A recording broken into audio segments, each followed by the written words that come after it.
warahmatullahi wabarakatuh. Hai, guru penggerak di seluruh Nusantara.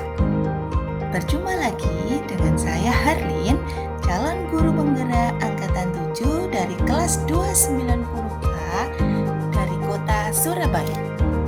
Kali ini saya ingin memaparkan tugas saya di demonstrasi kontekstual modul 1.3, menerapkan inquiry apresiatif tahapan Bagja.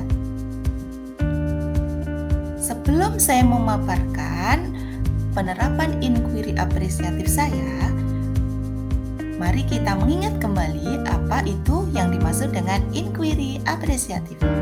Inquiry apresiatif yaitu sebuah pendekatan manajemen perubahan kolaboratif yang berbasis kekuatan.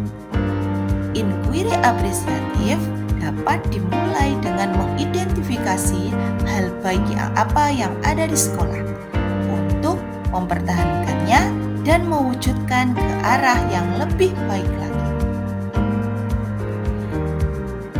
Sebelum saya menerapkan, saya akan mengidentifikasi terlebih dahulu dengan menggunakan alat bantu, yaitu yang disebut dengan ATAP. Yang pertama yaitu aset. Aset yang ada di sekolah saya atau di kelas saya tepatnya yaitu setiap siswa memiliki potensi diri yang unik yang ada dalam diri masing-masing. T atau tantangan yang saya hadapi adalah siswa terbiasa dengan ART saat di rumah sehingga menjadi kebiasaan di sekolah. Menuntun siswa untuk mandiri dalam keseharian. P. Pembelajaran. Jika siswa didampingi, maka kemandirian mereka juga akan terbentuk. Dari identifikasi ATAP tersebut, saya membuat sebuah prakarsa perubahan, yaitu mengembangkan sikap mandiri pada murid dalam kehidupan sehari-hari. Setelah itu, saya akan menuangkan ke dalam kanvas Bagja. Kanvas Bagja terdiri dari beberapa langkah. Yang pertama, B. Buat pertanyaan utama. Kemudian A. Ambil pelajaran. G. Gali mimpi. C. Jabarkan rencana. Dan A yang terakhir yaitu atur eksekusi. Buat pertanyaan utama. Pertanyaannya, apa yang saya lakukan untuk mengembangkan kemandirian murid saya? Tindakan yang saya lakukan, yang pertama, mencari tahu cara mengembangkan kemandirian murid mulai dari internet atau media sosial lain. Yang kedua, sharing dengan kepala sekolah, rekan sejawat, tendik yang lain. Jadi harus tetap melakukan sharing.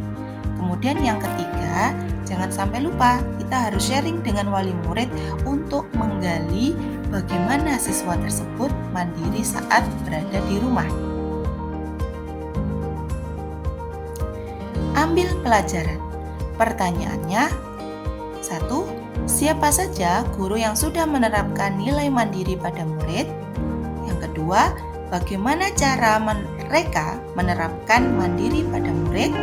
Yang ketiga, aktivitas apa saja yang sudah dijalankan di sekolah agar bisa mewujudkan mandiri pada murid. Sedangkan tindakan yang saya lakukan untuk menjawab pertanyaan tersebut, yang pertama, kita pasti mendata guru yang sudah mewujudkan nilai mandiri pada murid. Kemudian yang kedua, mencari tahu aktivitas apa yang dapat mengembangkan kemandirian pada murid. Dan yang ketiga, mengidentifikasi aktivitas apa saja yang sudah mendukung kemandirian pada murid. Gali mimpi. Pertanyaannya, yang pertama, apa kebiasaan yang terjadi jika murid sudah memiliki sikap mandiri? Yang kedua, bagaimana perasaan saya jika murid sudah terbiasa mandiri? Yang ketiga, apa hal baru yang saya lakukan jika murid sudah terbiasa mandiri? Yang keempat, hal apa saja yang mendukung murid untuk senantiasa bersikap mandiri. Tindakan yang saya lakukan, yang pertama, membuat poster tips mandiri. Poster ini bisa dipasang di dalam kelas. Kemudian yang kedua, membuat poster manfaat sikap mandiri supaya anak-anak tetap teringat akan manfaat sikap mandiri. Ketiga, jangan lupa kita harus memajang foto siswa yang sudah berhasil bersikap mandiri agar dia tetap termotivasi dan juga bisa memotivasi teman-temannya yang lain.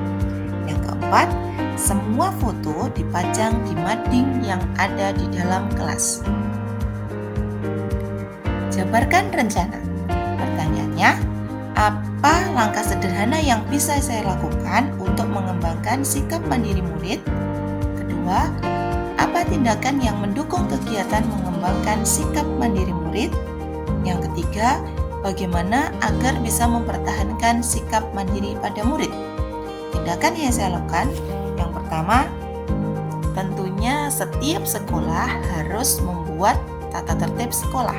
Yang kedua, membuat kesepakatan kelas dan harus ditaati oleh semua penghuni kelas. Ini sangat penting, jadi ditaati oleh semua anggota kelas termasuk guru yang ada di dalam kelas tersebut. Yang ketiga, mengadakan jadwal piket. Yang ketiga, mengisi dual planner atau buku kegiatan sehari-hari. Karena di sekolah kami ada dual planner yang digunakan untuk memantau kegiatan siswa selama di sekolah maupun di rumah. Jadi selama sehari itu dari bangun tidur sampai tidur kembali ada dual planner atau buku kegiatan sehari-hari. Yang keempat, kerjasama dengan rekan sejawat, kepala sekolah, dan wali murid. Atur eksekusi. Pertanyaannya, siapa yang memantau program ini? Siapa saja yang saya libatkan dalam menjalankan program ini? Kapan dimulainya program ini? Dan terakhir, siapa yang saya ajak diskusi jika menemukan kendala dalam menjalankan program ini? Tindakan yang saya lakukan, yang pertama, jelasnya kepala sekolah sebagai pemantau atau penasehat. Yang kedua, semua murid, semua guru, wali murid, tendik terlibat dalam program ini. Yang ketiga, semua guru berbagi praktik tentang penerapan sikap mandiri di kelasnya masing-masing. Yang keempat, program ini dimulai sejak disetujui semua pihak. Dan yang terakhir, semua guru diharapkan mampu melakukan refleksi kegiatan ini sehingga bisa menjadi evaluasi atau masukan untuk kedepannya. Demikian yang bisa saya sampaikan. Terima kasih, semoga bermanfaat untuk kita semua, terutama untuk diri saya pribadi. Semoga bisa memotivasi kita semua. Salam guru penggerak, tergerak, bergerak, menggerakkan. Terima kasih. Wassalamualaikum warahmatullahi wabarakatuh.